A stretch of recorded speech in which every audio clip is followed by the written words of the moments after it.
যোগী একজন forest officer ছিল। ওর কাজের স্থান তামিলনাড়ু নেলাগন্ডা জঙ্গলে পড়েছিল, আর এই জঙ্গলে লাল চন্দনের গাছ পাওয়া যেত। আমার এখানে থাকতে কেউ লাল চন্দন গাছ চুরি করতে পারবে না। হ্যাঁ স্যার, কিন্তু ওই বর্তারাজন প্রত্যেকবার কোনো না কোনো পথ বার করে লাল চন্দনের গাছ চুরি করার জন্য। এখন আমি এসে গেছি, এখন একটাও লাল চন্দনের গাছ চুরি করতে পারবে না। এখন থেকে আমি দিন রাত ঘুরতে থাকবো। আর এমনিতে চেকপোস্টে যে অফিসারের ডিউটি আছে মুকেশ, ও খুবই বিশ্বস্ত, আমাকে ওর সাথে কথা বলতে হবে। ঠিক আছে স্যার, চলো চেকপোস্টের দিকে যাওয়া যাক। হাবিলদার ফরেস্ট অফিসারকে চেকপোস্টের কাছে নিয়ে গেল। Hello sir, good morning. খুব নাম শুনেছি আপনার, আজ প্রথমবার দেখছি আপনাকে। থ্যাংক ইউ, আমি তোমার বিশ্বস্ততার অনেক গল্প শুনেছি। Thank you sir. আমাদেরকে সরির খোঁজ খবর বাড়াতে হবে। এখন লাল চন্দনের চুরি হচ্ছে, এইরকমই চলতে থাকলে লাল চন্দন দেখাও মুশকিল হয়ে যাবে মুকেশ। স্যার, আমি জানি এইসবের পেছনে বর্ধরাজ আছে, তো তুমি ওর কিছু করছো না কেন? স্যার, ও এই জঙ্গলে মানুষ হয়েছে, জঙ্গলের প্রতিটি জায়গাও জানে। যখন ওকে আমরা ধরতে যাই ও জঙ্গলে মিলিয়ে যায়। কম করে আমরা লাল চন্দনকে এই চেকপোস্ট থেকে বাইরে যেতে আটকাতে পারি, তাই না? হ্যাঁ স্যার, আমি আরও লোকের জন্য আর্জি জানিয়েছি। পরের সপ্তাহে আরও 2জন হাবিলদার এই চেকপোস্টে থাকবে। আশা করি লাল চন্দনের চুরি বন্ধ হয়ে যাবে। আমরা সবাই মিলে করলে সব ঠিক হবে। সেই দিন থেকে ফরেস্ট অফিসার নিজেই নিজের গাড়ি করে জঙ্গলে ঘুরতে যেত দিনের বেলায়, বিশেষ করে রাত্রের সময়ও। এদিকে জঙ্গলের ভেতরে বসতি করে থাকা বর্ধরাজের যোগীর আসার খবর পেয়ে গেল। ভাই, ওই যোগী জঙ্গলে দিন রাত ঘুরে বেড়াচ্ছে, এখন আমরা কি করে লাল চন্দনের গাছ কাটবো? প্রত্যেক সমস্যার একটা সমাধান থাকে ছোটে। বর্ধরাজন স্বামীর গানে কিছু একটা বলল, আর তারপর রাতের অন্ধকারে ফরেস্ট অফিসারের দপ্তরের বাইরে পৌঁছায়। ও কারোর অপেক্ষা করতে থাকে। কিছুক্ষণ পর গার্ড ওখানে পৌঁছায়। ভাই তোর জন্য মিষ্টি পাঠিয়েছে, আর এর বদলে আমাকে সময় সময় খবর দিতে হবে। প্রত্যেক সপ্তাহ তোমায় মিষ্টি পেয়ে যাবে। ভাইকে ধন্যবাদ জানিও। হ্যাঁ, ঠিক আছে। স্বামী খুশি হয়ে নিজের বসতিতে পৌঁছায় আর বর্ধরাজনকে সবকিছু বলে দেয়। এখন দেখতে হবে ওই ফরেস্ট অফিসার আমার কি করতে পারে। হ্যাঁ ভাই। ওই রাত থেকে বর্ধরাজন আর তার লোকেরা লাল চন্দন গাছ কাটতে শুরু করে দেয়। আর এদিকে গার্ড মেসেজ করে বর্ধরাজনকে ফরেস্ট অফিসারের লোকেশন বলতে থাকে। যে সময় ফরেস্ট অফিসার দক্ষিণের দিকে যায়, তখন বর্ধরাজনের লোকেরা উত্তর দিকে গাছ কাটতে লাগে। আর যেই সময়ে যোগী উত্তরের দিকে যায়, তখন ওরা দক্ষিণ দিকের গাছ কাটতে শুরু করে। এই রকম ভাবে বেশ কিছুদিন চলতে থাকে। একদিনের কথা, উত্তর দিকে লাল চন্দনের গাছ বর্ধরাজনের লোকেরা কেটে চলে যাচ্ছিল। যখন যোগী ওখানে পৌঁছায়, তখন ওর নজর পড়ল তাজা কাটা গাছের কাণ্ডের ওপরে। দেখে তো মনে হচ্ছে যে এই গাছ আজকেই কাটা হয়েছে, কিন্তু আমি তো অনেকক্ষণ থেকে এখানে ঘোরাঘুরি করছি। তা কি করে আমার চোখের সামনে থেকে লাল চন্দনের গাছ কাটতে পারে? নিশ্চয়ই কিছু গন্ডগোল আছে। যোগী কিছুই বলল না, আর গাড়িতে বসে তার উত্তর দিকে চলতে শুরু করলো। যখন ও এখানে পৌঁছায়, তখন এখানেও তাজা কাটা গাছ দেখতে পায়। এই গাছের কাণ্ড আজকে কাটা হয়েছে, তার মানে এখন বর্ধরাজ লাল চন্দন থেকে চুরি করে চলেছে। আমাকে এই সব এক্ষুনি আটকাতে হবে। গাড়ি চেকপোস্টে নিয়ে চলো। যোগী গাড়িতে বসে আর গার্ড গাড়ি চেকপোস্টে নিয়ে এলো। কি হয়েছে স্যার, আপনাকে খুব চিন্তিত লাগছে? আমার তোমার সঙ্গে একা কথা বলতে চাই। হ্যাঁ স্যার, আসুন না, ভেতরে বসে কথা বলি। চেকপোস্টের ছোট্ট ঘরে ফরেস্ট অফিসার যোগী আর ইন্সপেক্টর মুকেশ ছিল। বলুন স্যার, আমাদের কথা এখানে কেউ শুনতে পারবে না। মুকেশ, এখন জঙ্গলে লাল চন্দন গাছ কাটা হচ্ছে, তাই এখানে কি কোনো বড় গাড়ি পার হয়েছে? না তো স্যার, এখন তো হয়নি, কিন্তু কাল একটা গাড়ি আসবে জঙ্গলে রাস্তার কাজের জন্য বালি নিয়ে। তবে নিশ্চয়ই লাল চন্দনের গাড়িতে যাবে। কাল তো কোনো মতেই আমি গাড়িকে চেকপোস্ট দিয়ে নিয়ে যেতেই দেবো না। হ্যাঁ, আমি ওই বর্ধরাজকে ধরেই ছাড়বো। ঠিক আছে স্যার। এদিকে জঙ্গলে বর্ধরাজন তার লোকজনের সঙ্গে পরিকল্পনা করছিল। তাহলে কি বালির গাড়িতে সব লাল চন্দনের গাছ পরে বাইরে নিয়ে যাওয়া হবে মনে হচ্ছে? না,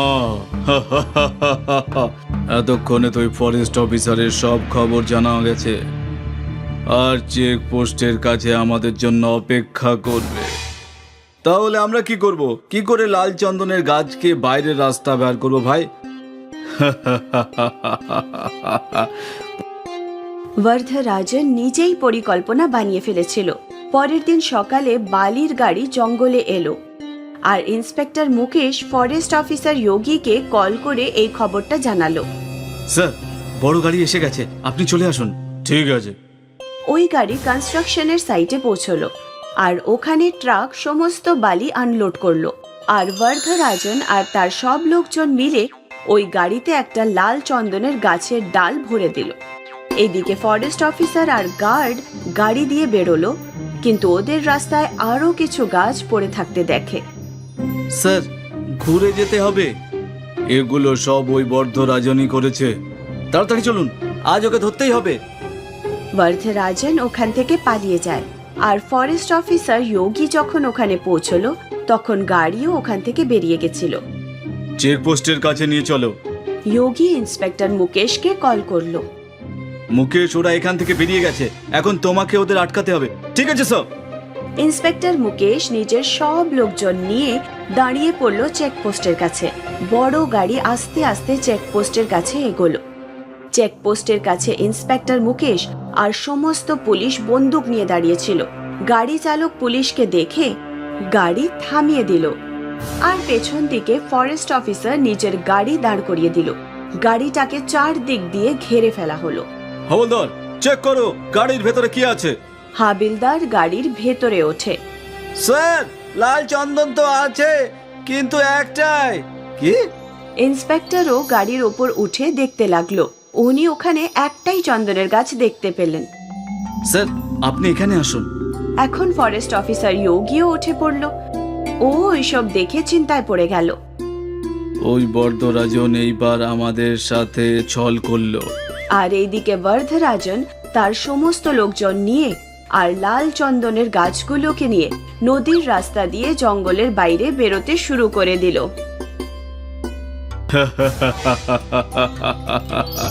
আমায় কেউ আটকাতে পারবে না, লাল চন্দন শুধু আমার।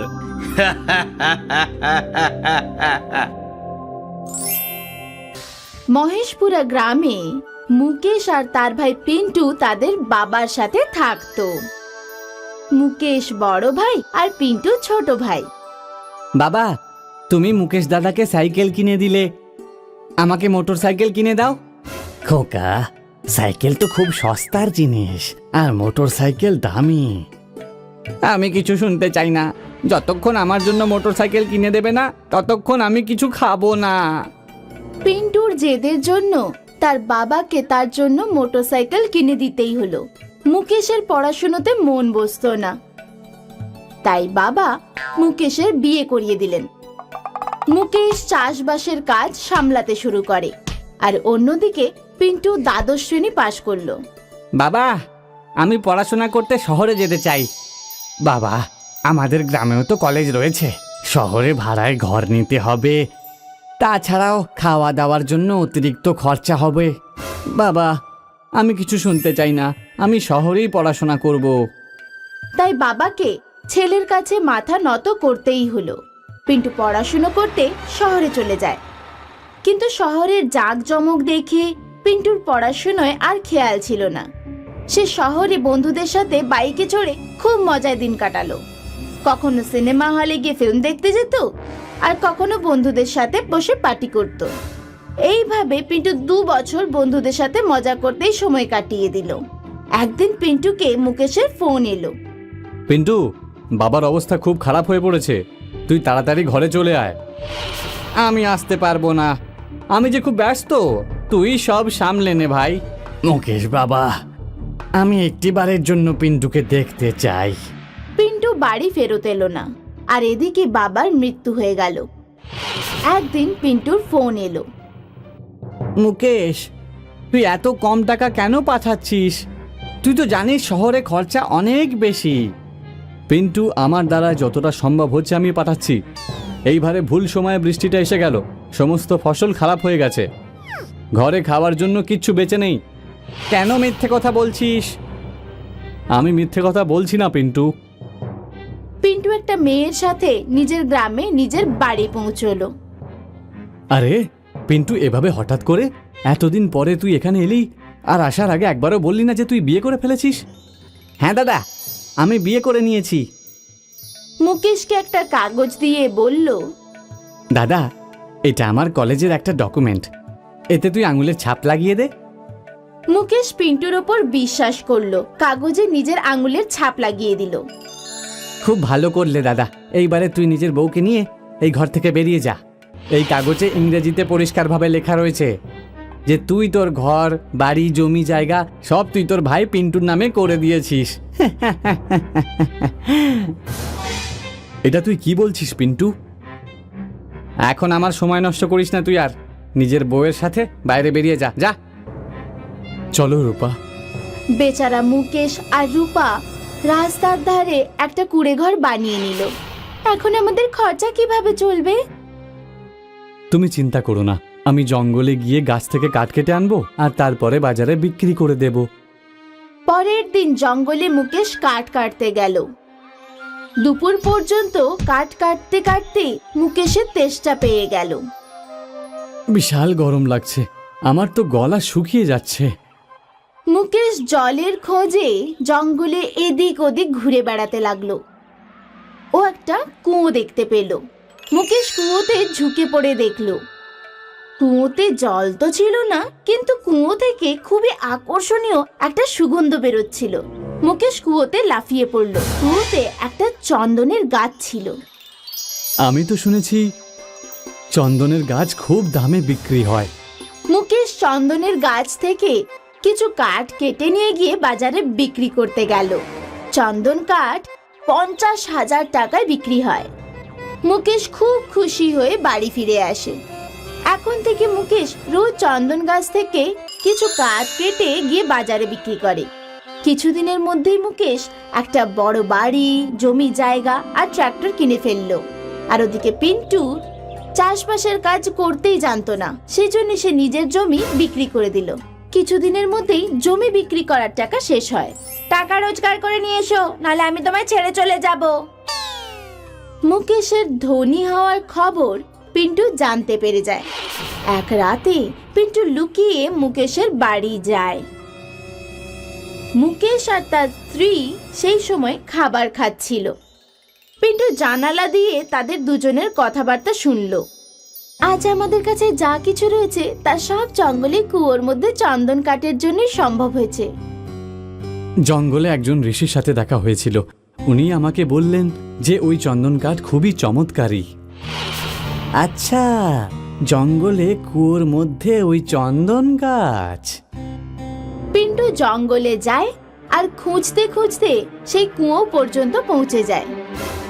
ওই যে ওইখানে রয়েছে সেই চন্দন গাছ। পিন্টু কুয়োর মধ্যে লাফিয়ে পড়ে, কিন্তু সেই চন্দন গাছ উধাও হয়ে যায় আর পুরো কুয়োটা জলে ভরে যায়। পিন্টু সাঁতার কাটতে জানতো না, সেই জন্য সে কুয়োতে ডুবে গিয়ে প্রাণ হারিয়ে ফেলল। যজ্ঞ একজন পরিশ্রমী আর একজন সৎ কাঠুরিয়া ছিল, কিন্তু ও খুবই গরিব ছিল। ও একটা কুঁড়ে ঘরে নিজের স্ত্রী গৌরীর সাথে বসবাস করত। বাড়িতে আনাজপাতি শেষ হয়ে গেছে, কাল রান্না কি করে হবে? ওদের লোভী প্রতিবেশী মহিলা ওদের দারিদ্রতার উপহাস করত। এটা আবার কেমন রুক্ষ সূক্ষ্ম খাবার, এটা তো আমার গরুও খাবে না। প্রতিবেশীর কটু কথাতে ওরা খুবই কষ্ট পেত। আমি জঙ্গল থেকে কাঠ কেটে নিয়ে আসছি, সেগুলো বাজারে বিক্রি করে আনাজ কেনার টাকা জোগাড় হয়ে যাবে। যজ্ঞ জঙ্গলে গেল আর এক এক করে কাঠ কাটতে লাগলো। ও একটা বড় গাছের ডাল কাটার জন্য কুড়াল মারতেই যাচ্ছিল, তখনই একটা আওয়াজ শুনতে পেল। আমাকে কেটো না, আমাকে কেটো না, আমাকে কেটো না। এটা কার আওয়াজ আসছে? কে আছে এখানে? আমি আছি, তোমার সামনেই দাঁড়ানো গাছ। গাছকে বলতে দেখে ও খুবই অবাক হলো। যজ্ঞ গাছকে বলল যে যদি ও তাকে না কাটে তাহলে বাজারে গিয়ে বিক্রি করবে, তার কাছে আনাজ কেনার পয়সাও নেই। আমি একটা জাদুর গাছ, আমি তোমার প্রয়োজন পূরণ করব। তোমার যা চাই তাই পাবে। গাছের এমন কথা বলা মাত্রই জাদু করে ওখানে অনেকগুলো আনাজ, ডাল, চাল এসে হাজির হলো। এইসব দেখে যজ্ঞ খুব খুশি হলো। ধন্যবাদ জাদুর গাছ, তুমি আমার প্রয়োজন মিটিয়ে দিলে। পুরো মাসের খাবার দেখে গৌরীও খুব খুশি হলো। এবার আমাদের খালি পেটে আর থাকতে হবে না। তখনই প্রতিবেশী মহিলা এসে গেল। সেখানে রাখা জিনিসপত্র দেখে এতগুলো আনাজ এই গরিবগুলোর কাছে? প্রতিবেশী গৌরীকে তার ছেলের জন্মদিনের অনুষ্ঠানে নিমন্ত্রণ করলো। বিকেলবেলার অনুষ্ঠানে কোনো ছেঁড়া ফাটা শাড়ি পরে এসো না আবার যেন। গৌরীর কাছে তো একটাও ভালো শাড়ি ছিল না। ও মন খারাপ করে কাঁদতে শুরু করলো।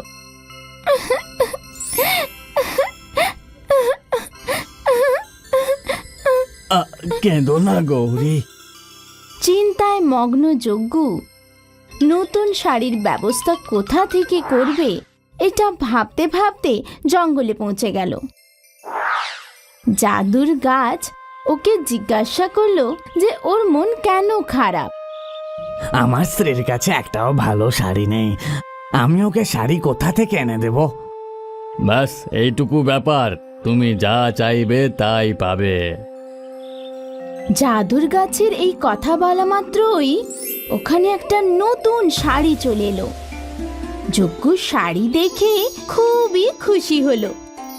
ও গাছকে ধন্যবাদ জানালো আর শাড়িটা নিয়ে বাড়ি চলে গেল। নতুন শাড়ি দেখে গৌরী খুবই খুশি হলো। সেই শাড়িটাই পরে ও যজ্ঞর সাথে প্রতিবেশীর বাড়িতে নিমন্ত্রণ খেতে গেল। গৌরীকে সুন্দর শাড়ি পরা দেখে অনুষ্ঠানে উপস্থিত সকল অতিথিরা গৌরীর খুব প্রশংসা করলো। এই শাড়িটি তোমাকে বেশ সুন্দর দেখাচ্ছে। গৌরীর প্রশংসা শুনে প্রতিবেশীর মনে খুব হিংসে হলো। আমি তো ভেবেছিলাম সকলের সামনে ওদের দারিদ্রতার উপহাস করব, কিন্তু এরা সকলে তো ওর প্রশংসা করছে। হিংসাবশত প্রতিবেশী মহিলা নিজের সোনার বালা লুকিয়ে দিল আর গৌরীর ওপর বালা চুরি করার দোষারোপ করে দিল আর সকলের সামনে ওকে অপমান করতে লাগলো। দেখো দেখো, এই গৌরী আমার গয়না চুরি করেছে।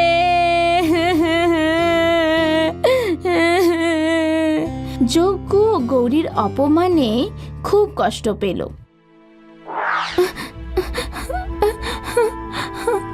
এত দামি বালা আমরা কি করে ফেরত দেব? মন মরা যজ্ঞ জঙ্গলে গিয়ে ওই জাদুর গাছকে সম্পূর্ণ ঘটনা বলল আর কাঁদতে শুরু করলো। আমি ওই দামি বালা কোথা থেকে আনবো? গাছ হাসলো আর তারপর বলল, ব্যাস এইটুকু ব্যাপার, তোমার যা চাই তুমি তাই পাবে। আর ওখানে সোনার দুটো খুব সুন্দর বালা চলে এলো, যা দেখে যজ্ঞ আনন্দে লাফিয়ে উঠল। আবার একবার ও জাদুর গাছকে সাহায্য করার জন্য ধন্যবাদ জানালো আর বালা নিয়ে চলে গেল। যজ্ঞ আর গৌরী মিলে ওই বালা প্রতিবেশীকে ফিরিয়ে দিল। আমাদের ভুল হয়েছিল, এই নাও তোমার বালা। বালা দেখে প্রতিবেশী খুবই আশ্চর্য হলো। আমার বালা তো আমি লুকিয়ে রেখেছিলাম, তাহলে এই গরিবগুলোর কাছে এই বালা করতে কে এলো? কিছু তো রহস্য আছে, আমাকে জানতেই হবে। গৌরী যজ্ঞকে জিজ্ঞেস করলো যে ও এত দামি বালা কোথা থেকে আনলো। জঙ্গলে একটা জাদুর গাছ আছে, সেই আমাকে এই বালা দিয়েছে। ওই শাড়ি আর আনাজও সেই গাছটাই আমাকে দিয়েছিল। যজ্ঞর কথা শুনে প্রতিবেশী মহিলা অবাক হয়ে গেল। আচ্ছা, তো এই রহস্য, তাহলে তো আমিও ওই জাদুর গাছের থেকে সোনা রূপো হিরে মুক্ত চেয়ে অনেক অনেক বড়লোক হয়ে যাব। পরের দিন প্রতিবেশী যজ্ঞর পেছন পেছন গিয়ে ওই জাদুর গাছ পর্যন্ত পৌঁছে গেল। সেখানেও সত্যি সত্যি যজ্ঞকে ওই গাছের সাথে কথা বলতে দেখলো। তারপর যজ্ঞ যাওয়া মাত্রই ও গাছের কাছে গেল।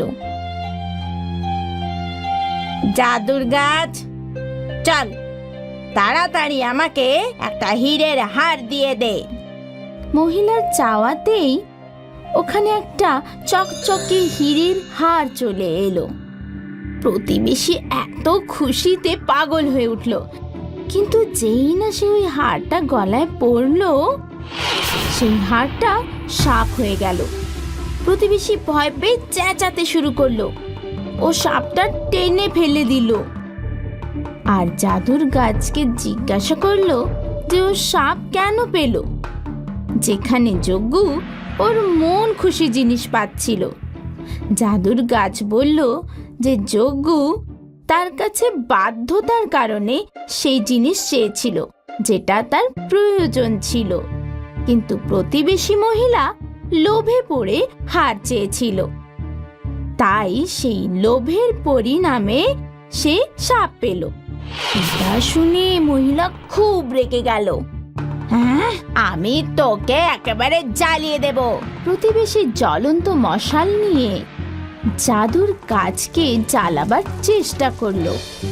গাছ তো জ্বলল না, উল্টো প্রতিবেশী মহিলার আঁচলেই আগুন ধরে গেল। আর সে নিজেকে বাঁচাবার জন্য এদিক ওদিক দৌড়তে লাগলো। এই গল্প থেকে আমরা এটাই শিক্ষা পাই যে পরিশ্রম আর সততার সাথে যারা কাজ করে তারা নিজের প্রয়োজনের সমস্ত জিনিস পেয়ে যায়, কিন্তু যারা লোভ করে তারা কিছুই পায় না, কারণ লোভের কোনো সীমা নেই। আর বেশি লোভ করলে মানুষ নিজেরই ক্ষতি করে বসে, যেমন প্রতিবেশী মহিলা করল। একটা গ্রামে নন্দন আর বন্দন নামে দুজন কাঠুরিয়া ছিল। নন্দন খুব পরিশ্রমী ছিল। ও সকালে খুব তাড়াতাড়ি উঠত, সারাদিন ধরে কাঠ কাটত আর সন্ধে নামার পর কাঠ নিয়ে বাড়ি ফিরত। অন্যদিকে বন্দন অলস প্রকৃতির।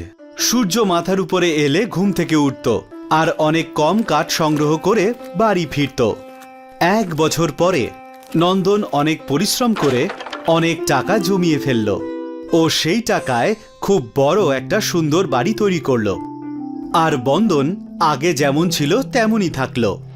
কিছুদিন পর নন্দন বিয়ে করে নিল, আর সেই দেখে বন্দনের খুব হিংসে হলো। নন্দন আর আমি দুজনেই কাঠুরিয়া, কিন্তু 1 বছরের মধ্যেই ও এত কিছু বানিয়ে নিল, আর আমার জেকে সেই। নিশ্চয়ই ও এর কোনো রহস্য জানে। কে জানে কি জাদু করে ও। বিয়ে হওয়ার পরেও নন্দন সূর্য ওঠার আগে উঠত আর কাঠ কাটতে বেরিয়ে পড়ত। বেরিয়ে পড়লেন মহারাজ, এনার তো একটুও শান্তি নেই। আমি তো ধীরে সুস্থে যাব। আর বন্দন আবার শুয়ে পড়ল। নন্দন জঙ্গলের মধ্যে দিয়ে যেতে যেতে একটা পুকুরের পাড়ে পৌঁছল। এই গাছটা খুব ভালো, আর এর ডালপালাও বেশ মোটা মোটা। এটাকেই কাটি। নন্দন গাছের উপরে উঠে একটা ডাল কাটতে শুরু করলো। গাছের ডাল কাটতে কাটতে নন্দনের হাত থেকে কুড়ুলটা ফসকে গেল আর সেটা পুকুরে পড়ে গেল। আরে না, ও গাছ থেকে নিচে নামলো আর আমার কাছে তো একটাই কুড়ুল ছিল। এবার আমি কি করব? কাঠ কিভাবে কাটবো? গাছ যদি না কাটতে পারি তো? নন্দন চিন্তায় পড়ে যায় আর ও ওই পুকুরের ধারে বসেই প্রার্থনা করতে শুরু করলো। হে জলদেব, আমাকে সাহায্য করো।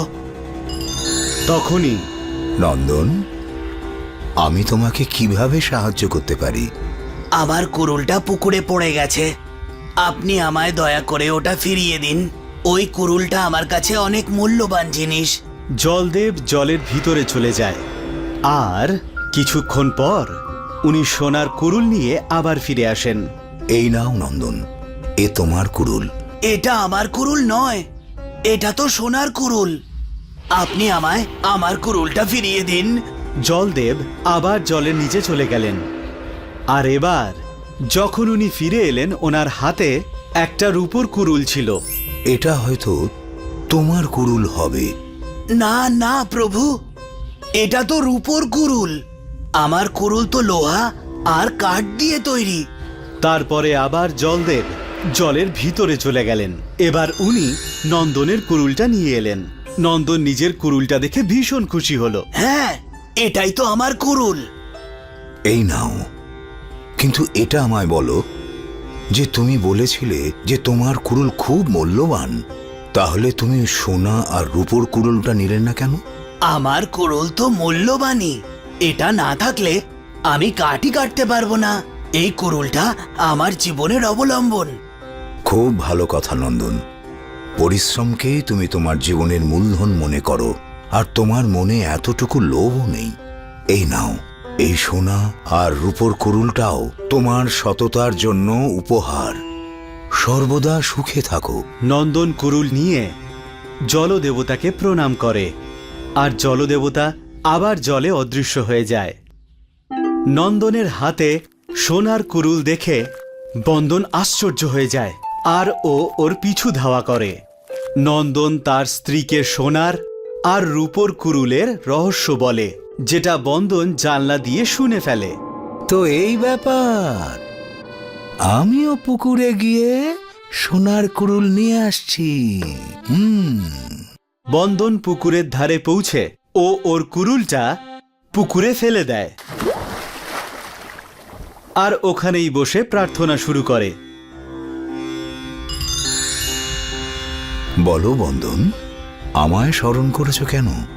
আমার কুড়ুলটা পুকুরে পড়ে গেছে, আমায় ওটা ফিরিয়ে দিন। জলদেবতা জলের মধ্যে গিয়ে বন্দনের লোহার কুড়ুলটা নিয়ে ফিরে আসে। এই নাও বন্দন, তোমার কুড়ুল। না, এটা আমার কুড়ুল নয়। জলদেবতা আবার জলের মধ্যে যায় আর রূপোর কুড়ুল নিয়ে আসে। বন্দন আবার না করে দেয়। তারপর জলদেবতা সোনার কুড়ুল নিয়ে ফিরে আসে। বন্দন খুশি হয় আর হ্যাঁ হ্যাঁ, এটাই তো আমার কুড়ুল। হ্যাঁ, তুমি খুবই লোভী বন্দন, তুমি আমাকে মিথ্যে বলেছ। এই বলে জলদেবতা জলে অদৃশ্য হয়ে যান। আমার কুড়ুল, আমার কুড়ুল, আমায় ক্ষমা করে দিন। বন্দন মিথ্যে কথা বলা শাস্তি পায় আর নন্দন পায় সততার পুরস্কার। সেই জন্যেই বলে লোভ করা ভালো নয়।